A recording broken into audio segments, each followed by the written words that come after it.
আজকে আপনাদের সাথে একটি ঘটনা শেয়ার করতে যাচ্ছি।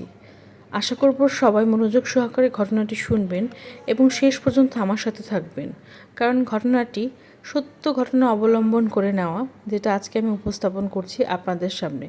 আসসালামু আলাইকুম, সবাই কেমন আছেন? আলহামদুলিল্লাহ, আপনাদের দোয়াতে আমরা সবাই ভালো আছি।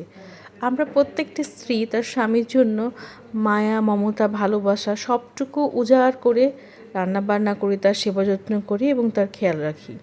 তেমনই একজন স্ত্রীর ঘটনা আপনাদেরকে শেয়ার করতে যাচ্ছি। স্ত্রী খুব সুন্দর করে রান্নাবান্না করে তার স্বামীর জন্য অপেক্ষা করছে গরম গরম, কিন্তু বরাবরের মতোই তার স্বামী বাসায় লেট করে ফেরে এবং স্ত্রী যখন স্বামীকে খাবারটা পরিবেশনা করে তখন খাবারটা ঠান্ডা হয়ে যায়। সে একগাল মুখে নিয়ে বলে, এটা কি খাবার উপযুক্ত? খাবারটা ছুঁড়ে মারে এবং স্ত্রীকে সজোরে দিকে থাপ্পড় মারে এবং স্ত্রী নীরবে চোখের পানি ফেলতে ফেলতে সেখান থেকে দূরে সরে যায়। কিছুক্ষণ পরে স্বামীর রাগ যখন ঠান্ডা হয় তখন স্বামী তাকে গিয়ে বলে, ওগো, আমি তো তোমাকে অনেক ভালোবাসি, তুমি যে আমারই সম্পদ। এই কথা শোনার পরে স্ত্রী উঠে করলো কি জানেন? ঝাড়ুটা নিয়ে 12টা ঝাড়ু পিঠা করলো এবং 24টা লাথি মারলো এবং সাথে সাথে উত্তর দিল, ওগো, তোমার থেকে আরও দ্বিগুণ তোমাকে ভালোবাসি, এটা কি তুমি জানো?